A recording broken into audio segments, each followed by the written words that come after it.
Hello, good afternoon. This is Al24 News and starting from our main headlines.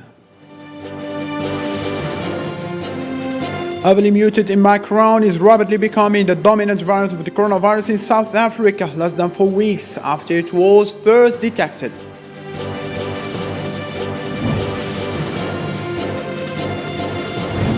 United Nations appealed for a record $40 billion to provide self-saving assistance next year to the whole world.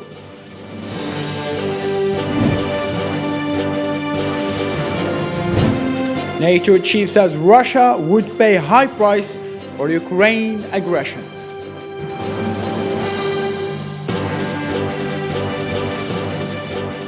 Hello, welcome. Those were today's headline. First, in Algeria, the host for 3 days, the 8th high-level symposium on peace and security in Africa. This symposium or seminar is held under the title Assisting the New African Members of the United Nations Security Council to prepare for addressing issues of peace and security on the African continent.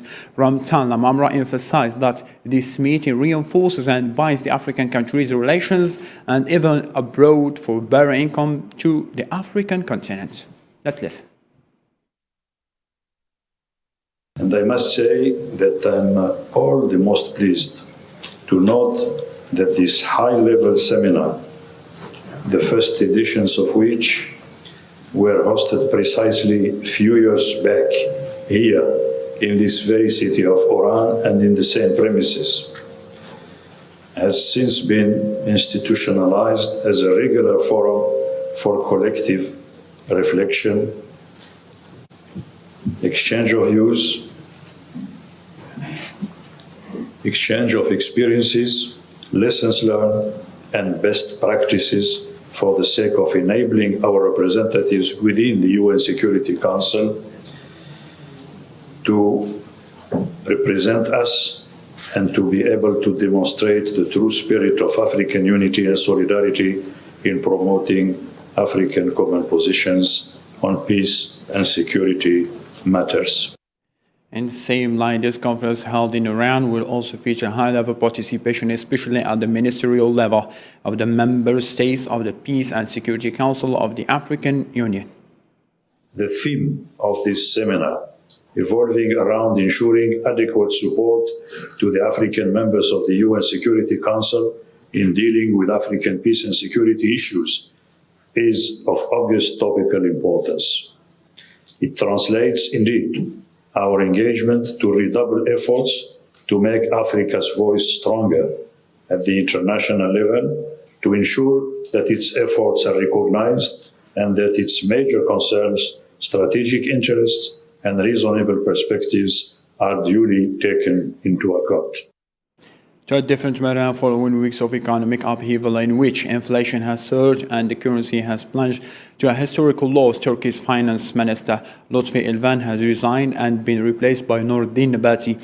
The currency has lost more than 40% of its value against the US dollar this year, making it the worst performing of all emerging market currencies. Erdogan accepted the resignation of Lutfi Elvan and appointed his deputy Nordin Nebati as the new finance minister. In the same context, Turkish lira ended its fifth worst month ever, setting a new record decline against the US dollar and euro today by 5%. This comes after President Recep Tayyip Erdogan advocates deep cuts in interest rates despite widespread criticism and high inflation. The Turkish lira plunged to an all-time low of 14 against the dollar after President Recep Tayyip Erdogan repeated his defense of a new economic model based on lower interest rates despite inflation approaching 20%. Following this, Turkish President Recep Tayyip Erdogan ordered an investigation into possible currency manipulation. Turkish President stated that the lira's strict interest rate policy will not lead to a decline in inflation and promised success in what he called economical independence, and that an increase in the exchange rate will lead to higher prices and depreciation of the dollar. He explained that it will not directly affect investment, employment, and production, and stressed that he prefers a competitive exchange rate because it will lead to more investment and employment. He emphasized that Turkey has changed and will no longer surrender to external economical threats. eski Türkiye değildir. Turkey has changed, and it is no longer the old Turkey, and it is no longer surrenders to the threats directed against it through the financial markets. Our economy has the ability to confront these threats, and we will stand together as force, and we will stand together as a force in confronting them, as it is no longer possible to weaken us and hinder us through foreign currency speculation. It's noteworthy that the Turkish lira record of 13.87 against the dollar means that it has lost more than 46% of its value this year. And to grasp the topic better, joining me live in our 24 studios, Mr. Hamza Boughadi, who is an economic expert and data analyst. Mr. Hamza, thank you for joining us. Thanks. It's always a pleasure to see you over here. Well, based on the statistics already has been given, there is a contradiction happening in Turkey. There is a growth in the economic sector, but rather, on the other hand, we do have a crisis over that currency. What is the problem directly? The problem is there is some reasons, some structural reasons in the Turkish economy, and there is some conjunctural reasons. The world is facing currently is facing the problem of supply chain. The Turkish economy depends, or the Turkish businesses depends on most inputs from importing this material, raws, equipments, and other things. So this one of the reason of this currency crisis. Also, the Turkish economic is dependent on foreign investors. Foreign investors are running away after the third cut of interest rates done by the central bank. So there is many reasons due to 5 or 6 years ago. So there, in 2015, for example, the IMF has claimed fragile countries, which emerging countries are dependent on foreign investors. So it's one of the major problems of Turkish lira collapsing now. Mr. Hamza, as a second question, the lira has lost, let me say, 25% of its value against the dollar as well as the euro. But on the other hand, now we have witnessed the replacement of the finance minister by the government, and who was replaced.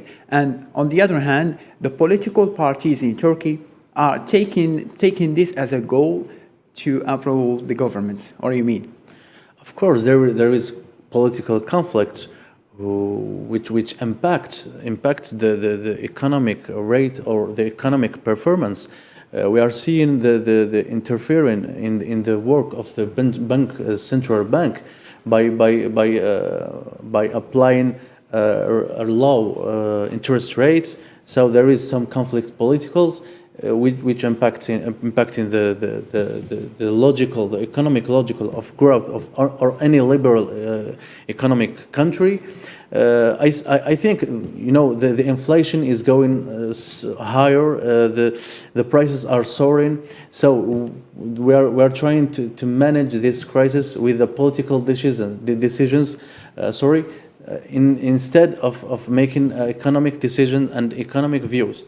So I think by replacing the financial minister, Turkish minister, I think if he has solutions or views, economic views, I think they will bring more solution or more refresh to the Turkish lira falling.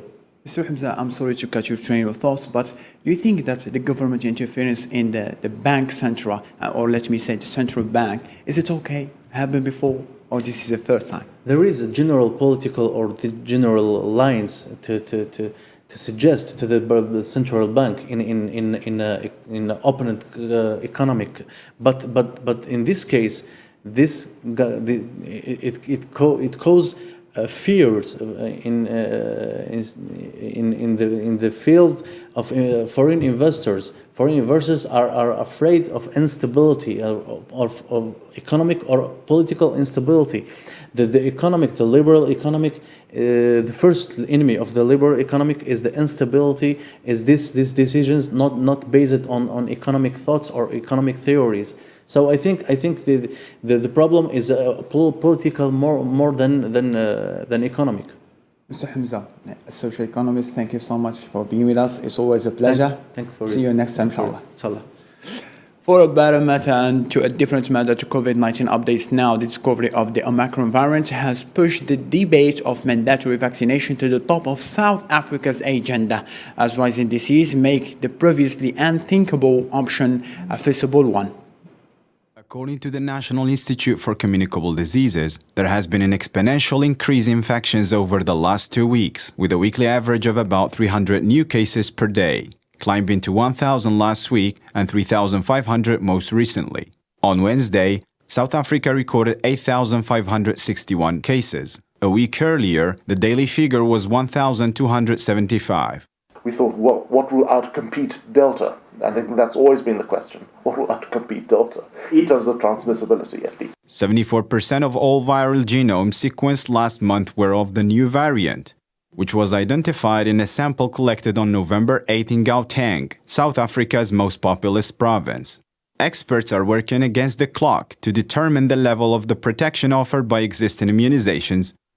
In fact, and some of those admissions might have started before we think the emergence of Omicron, and we also see that there was an increase in influenza cases in South Africa just in the last month or so. And so we need to really be careful to look at the other respiratory infections and other respiratory diseases. Early epidemiological evidence revealed that Omicron was able to evade some protection, but modern immunization should still protect against severe illness and death. Limits were lifted earlier this month in the country, which has fully inoculated around 92% of the population. Infections have since escalated, and the discovery of Omicron has raised additional worries about the pressure on an already overcrowded healthcare system. Nonetheless, the WHO has constantly cautioned that as long as the coronavirus is allowed to move freely in large unprotected populations, it will continue to create new types. Still with COVID, the European Commission President Ursula von der Leyen has expressed concern over the new variants Omicron of the COVID-19 and highlighted the importance of vaccination. They called on the EU nation to consider mandatory vaccine against COVID-19 in battling the spread of the highly contagious Omicron variant. Omicron has been designated as a variant of concern by the World Nation Organization after the detection of the new strain. Countries across the world have strained that reasonable restriction on the stop spread of the virus.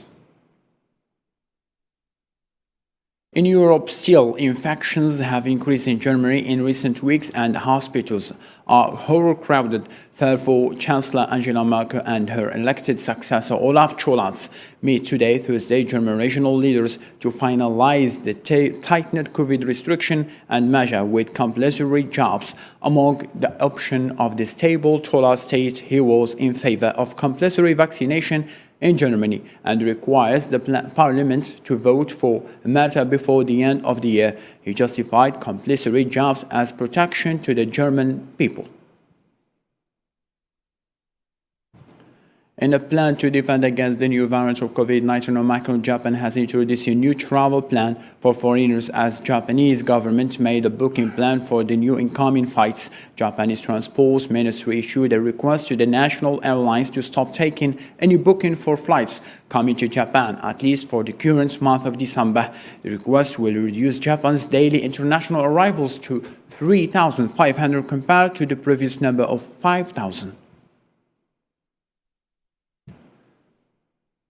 The United Nations Humanitarian Agency Office for the Coordination of Humanitarian Affairs appeals for record for over $40 billion to help 183 million people. The appeal is likely to fall short of its ambitions since donor provided only $17 billion.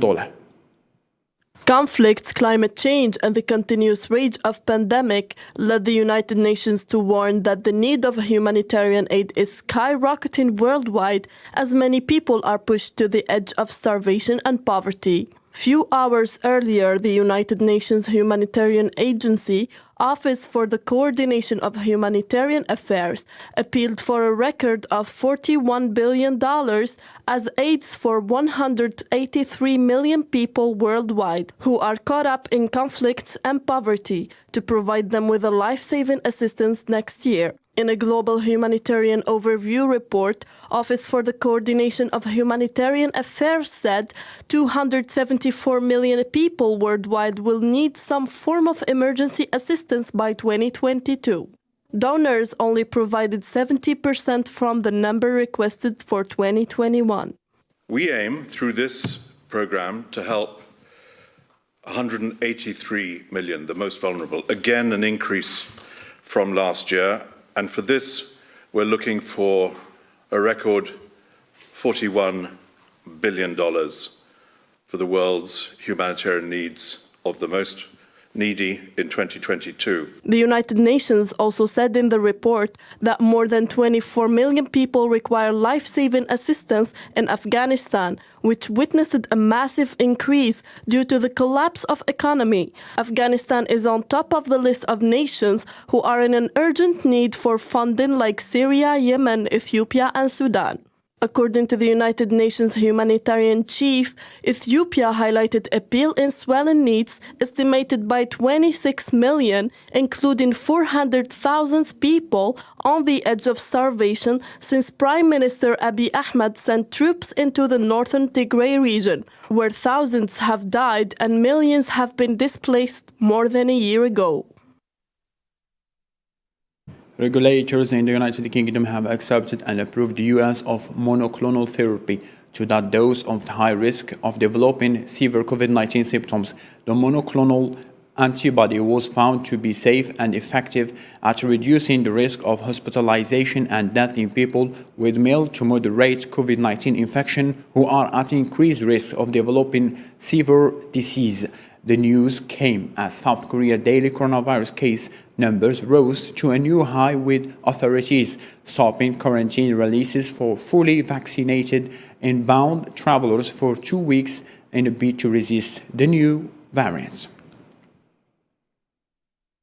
A plan from the European border agency Frontex landed Wednesday, December 1st, in the French northern city Lille to be deployed over the English Channel and help fight migratory trafficking. This comes a week after the death of 27 migrants in the English Channel, the worst tragedy to be ever recorded in the Channel. More details with Nabil Khazini. The tragic drownings of 27 migrants on the English Channel has escalated tensions between the UK and France. The political spat on the migration issue between both countries started when Boris Johnson sent a public letter to Emmanuel Macron, who seemed not to be happy with Johnson's steps to resolve the problem. As a reaction, France rescinded the invite to UK Home Secretary Priti Patel after a row broke out late last week. Talks in the northern city of Calais started on Sunday to address the issue of human trafficking gangs. Immigration ministers from Germany, the Netherlands and Belgium, except for the United Kingdom, attended the meeting. France concluded talks, and the French Interior Minister Gérald Darmanin said in a tweet that Frontex would deploy a plane to fly day and night over English Channel European coasts to monitor the shores of France, Belgium and the Netherlands for smuggling networks. Announced last agency Frontex arrived in Lille today to strengthen air surveillance as part of the fight against illegal immigration in the Channel. The number of migrants trying to cross the Channel in small boats has jumped this year, amid pandemic travel restrictions and after Britain's Brexit departure from the EU. However, the number of migrants arriving in Britain is low compared with other European countries. The Mexican and the U.S. international development agencies will work together on projects in Guatemala, Honduras, and El Salvador aimed at alleviating the root causes of migration. The new framework for development cooperation to address the root causes of irregular migration from Northern and Central America was called Sembrando Oportunidades, which means planting opportunities. The project will include additional agriculture and youth workforce development activities. NATO warned Russia on Tuesday that it would pay a heavy price if it invaded Ukraine. Foreign Minister of NATO's member countries met in Riga, the capital of Latvia, and discussed ways to deter any Russian invasion of Ukraine after Moscow mobilized tens of thousands of its soldiers and strengthened its military presence on the border between the two countries. U.S. Secretary of State Antony Blinken warned Tuesday in Riga during NATO member countries' foreign ministers' meeting that any new Russia aggression against Ukraine would call for a dangerous response. Any escalatory actions by Russia would be of great concern to the United States, as they would to Latvia, and any renewed aggression would trigger serious consequences. NATO Secretary General Jens Stoltenberg also announced that the alliance forces were deployed for the first time to the eastern side of Europe due to Russian threats to Ukraine, and added that NATO has to be prepared for the worst and that any future Russia aggression against Ukraine would come at a high price. There will be a high price to pay for Russia if they once again use force against the independent sovereign nation, Ukraine. We have demonstrated our ability to impose costs, economic, political actions, and also over the years also increased our military presence in this region, just to make sure that all allies are totally defended and protected against any Russian aggressive actions. For its part, Russian President Vladimir Putin in an investment forum has warned NATO that their deployment of weapons and troops to Ukraine represent a red line for Moscow and could trigger a strong response. If strike systems are deployed on Ukraine soil, the estimated flight time will be 7 to 10 minutes, or even 5 minutes for hypersonic weapons. What are we supposed to do then? We will then be forced to do something similar to counter the threat. And we have the capabilities, even now. We have successfully tested a March 9 capable submarine-launched hypersonic missile, and it will be in service starting early next year. And its flight time will also be 5 minutes. But what's the goal? What is it for? Creating these kinds of threats is what we see as red lines. Turkey, on the other hand, expressed the will to mediate between Russia and Ukraine, hoping that this region does not become a region dominated by war, but rather a region dominated by peace. This rise in tension comes after Ukraine's military intelligence reported that Russia had amassed tens of thousands of its troops around Ukraine's borders and was preparing for an attack by the end of January or the beginning of February. The military announced the upcoming deployment of U.S. troops in Africa to fight terrorism in a statement saying that more than 1,000 American National Guard troops will soon be shipped to Eastern Africa for counter-terrorism mission intended to shore up U.S. bases spotted in the region amid a series of ongoing combat and training operations. Ugandan army troops were seen crossing the Congolese eastern border on Wednesday as an attempt to secure the Allied Democratic bases on Congolese side, as the Democratic Republic of Congo blessed the arrival of hundreds of Ugandan troops to its territories. The operation was considered by both countries as a joint effort against one enemy. More in this report by Usama Ayati. Democratic forces still represent a source of terror in the borders between Uganda and the Democratic Republic of Congo. Hundreds of Ugandan army foot soldiers were deployed inside Congolese Eastern Territory. This operation came a day after the joint artillery strikes against the Allied Democratic Forces. Congolese authorities announced for their part their concern about the arrival of Ugandan troops with the authorities' blessing. Hundreds of soldiers were witnessed crossing the Congolese borders as both countries deployed special forces to secure the bases. The Allied Democratic Forces are accused of several bombings in both countries that have been carried out since 2019 and killed numbers of Congolese and Ugandan civilians.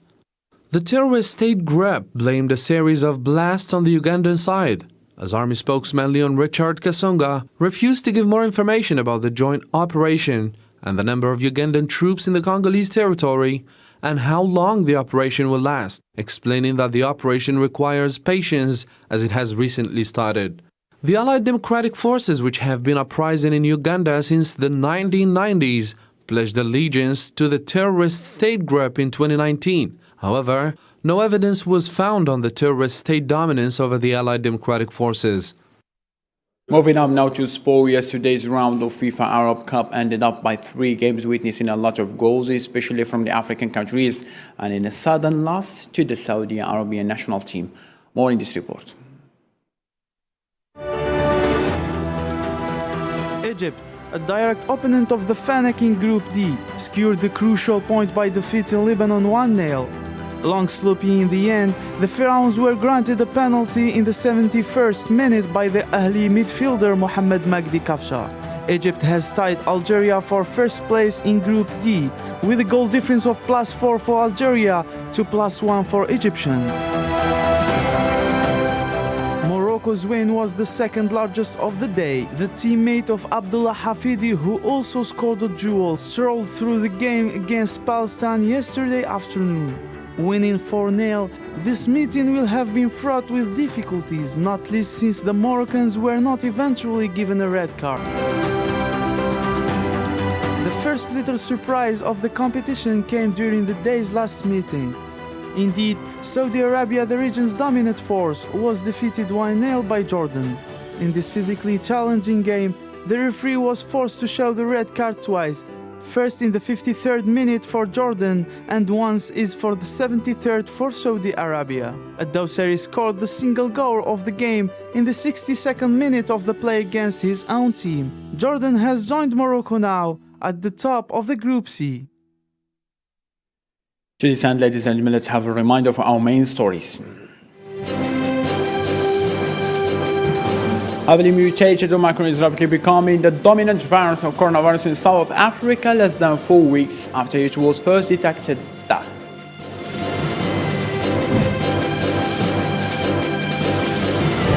United Nations appealed for a record for over $40 billion to provide life-saving assistance next year to all people worldwide.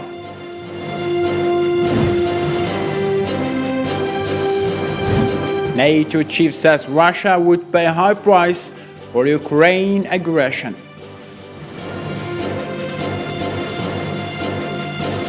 That's all what we have for now. Thank you so much for being with us. See you at 6. Peace be upon you.